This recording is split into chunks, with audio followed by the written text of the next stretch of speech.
Yo, what is going on, guys? Winner Kills here, and welcome to a brand new locals feature match. Here we are in round 4, fourth and final round for March 4th's locals. We've got Kashtira on the left versus Runick Spright on the right. And let's go ahead and hop right into this one. We are going to see Kashtira go first. They are going to go ahead and lead with a Fenrir there.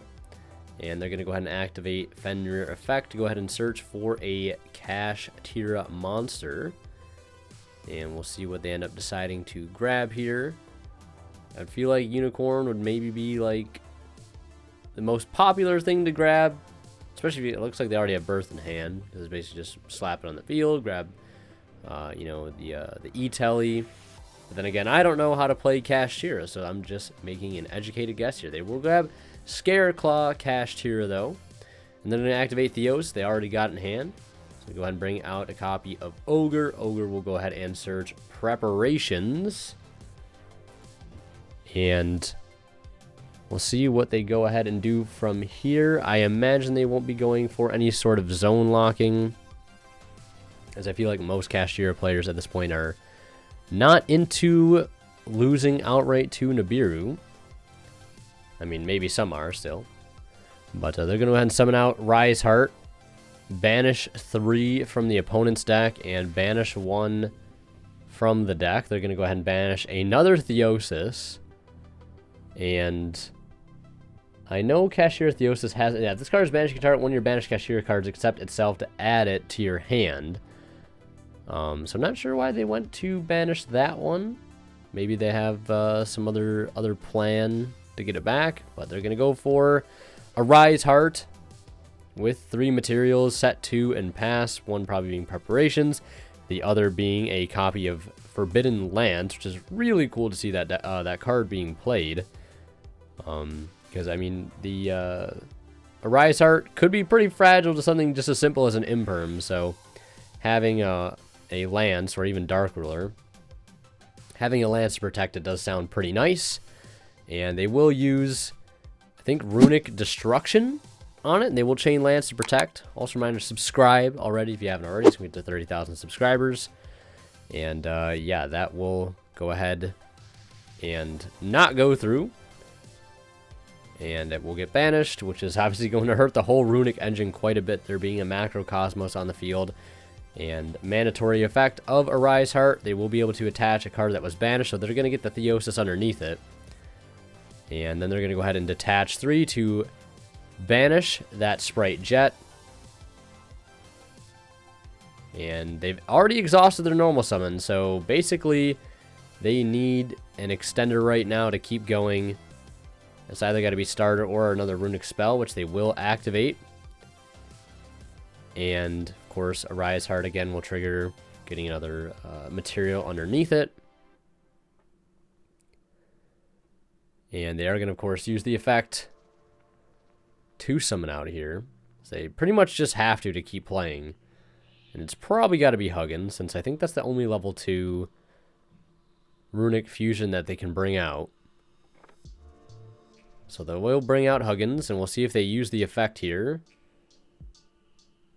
But first, a Rise Heart will proc, reattaching that Lance. And now they're going to go ahead and summon out Jet. And Jet effect will activate. I know they have Preparations set in the back line, which I will read real quickly. During the player's turn, you can special one of your Kashtira monsters that is banished or in your hand. If your opponent activates a trap card or effect, while you control a Kashtira monster, and this card is already face up in your spell and trap zone, you can look at your opponent's hand if you do banish 1 card from it face down. So pretty damn good effect there. Yeah, and they have that Fenrir banish that was originally a material underneath the Rise Heart, so they can freely get that back and have it be an interruption for them to have to deal with. And Jet will resolve here. That is going to go ahead and search out a copy of Starter, as you might expect. And then they are going to go ahead and overlay both the Huggins and the Jet into Gigantic, coming out at 3,200. And Lance only does modify attack points, so Rise Heart is losing 800 attack, but you know, obviously it's in defense, so that won't matter. And they're going to activate preparations.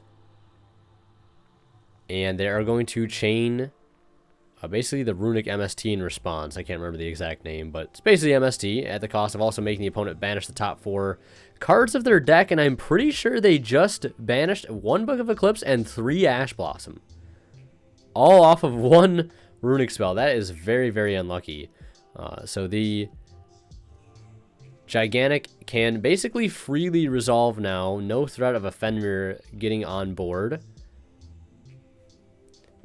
And they will go ahead and bring out blue. I just want to go ahead and pull up the Runick stuff real quick. Yeah, Runick Flashing Fire is a special summon monster pop. Destruction is the spell trap. Yeah, okay. And then Freezing Curses is the chalice, basically. So they will go ahead and get the blue out onto the field, and blue will be Chainlink 2, and I think Arise Heart will be Chainlink 1 to attach. They're going to attach one of the banished ashes, and they'll summon out red to the field, then activate starter, and we'll see what they go ahead and bring out here. The only Spright I think they haven't summoned yet is Carrot, but Carrot really won't do much right now outside of just being another body, so they will go ahead and just summon Jet. And once that starter gets banished, again, a Rise Heart effect will proc to go ahead and attach that other Ash Blossom to it. Let's see if we can get all 3 ashes underneath that Arise Heart, because that would be very cool. But he's going to go for Nibimaru, so he's going to go ahead and banish the Banisher, at least temporarily. And then we will see him just go ahead and pass turn there. I was going to say he didn't attack, but there are Runick spells involved, so that means no battle phases. And although I'm assuming he still declared that he was skipping the battle phase of that turn, because I'm pretty sure that's a thing you have to do. I don't know if it's a thing you have to do, but I remember it being a thing that you had to do, but I don't know. So we're going to see him special out Scareclaw Cash, and then use Birth to go ahead and bring back Fenrir.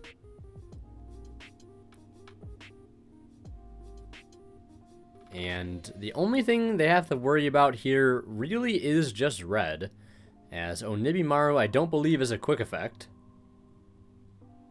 So literally just a monster negate. And red isn't anything that can't be dealt with in the battle phase, so especially since the Scareclaw Cash can attack and defense and whatever it is attacking, or I believe anytime a Scareclaw or a Kashtira attacks a monster, the monster that is attacking does have its effects negated. So they will attack into red, and they will banish the Gigantic. And I think our Spright player was a little confused as about why they couldn't negate with red, but it is the effect of Scareclaw Cash, that continuous like effect that just applies, catching them off guard there, and they will go ahead and admit defeat, and we are into game 2. Don't forget to check out my TCG player affiliate link down below. Anytime you guys shop and check out using that link, a small bit of the revenue from your purchase will go right back in the channel and helps out a ton. So we will see him go into Huggins. Huggins effect to discard. Looks like Freezing Curses to go ahead and grab the field spell that is going to get hit with Imperm. Special summon out the what is that? Carrot. Now, I guess if they really wanted to play around Imperm there, they could have just normal summoned Carrot and then gone into Huggins. Pretty sure they could have done that. Or they could have just, since it looks like they already had blue in hand, I'm pretty sure they definitely could have like normaled Carrot, spec'd blue, and then done that line. Then we'd had like plenty of way to protect against an Imperm on that, because getting access to the field spell there I feel like is very, very important. Draw 3 is kind of good, last I checked. So we're going to go ahead and see him use blue to grab Jet. Jet grabs starter. And we'll see if they can put up a board that is going to be capable enough to stop the onslaught of the giant red men.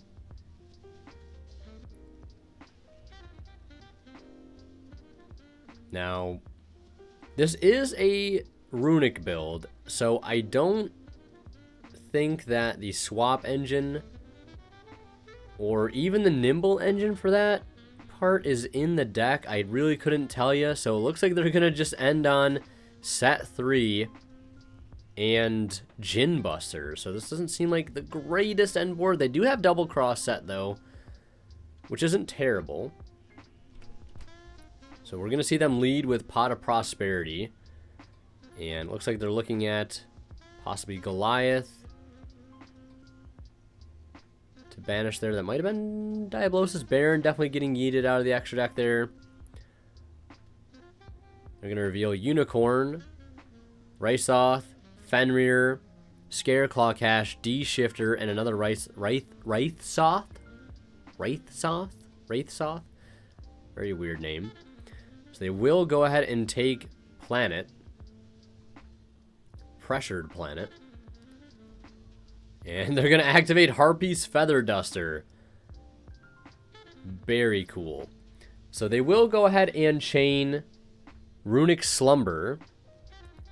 And they're going to target Gigantic. The next time it would be destroyed by battle card effects. It is not. And they're going to chain Starter. And the Double Cross will not be able to be used at this point. And I feel like you probably just bring out like a red or a carrot even at something for an interruption at this point. So they will go ahead and bring out red.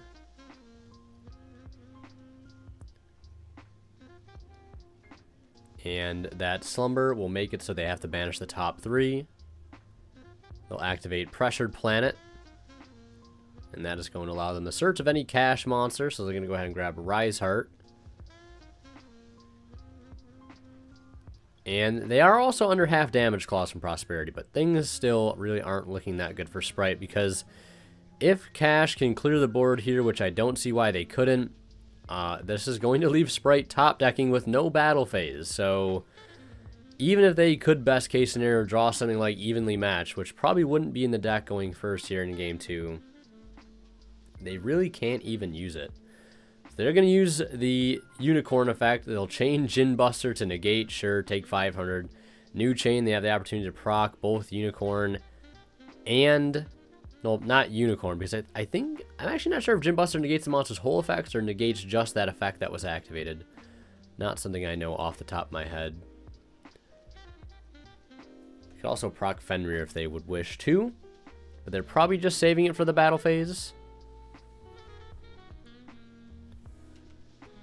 I could pull up Gin Buster in the meantime. Yeah, it just doesn't negate the activation. Yeah, so it's just that one effect. So they will go into the battle phase there and clean up. And yeah, I think our Spright player just realized how bad in position they are in. So they are going to admit defeat just right then and there. And we'll see Cash take it 2-0. And last but not least, a big shout out goes to our current Divine level channel members who are Misfit, HE8 Cyber Cadillacs, and Pony Star. Thank you guys so much as always for your extremely kind and very generous support of this channel.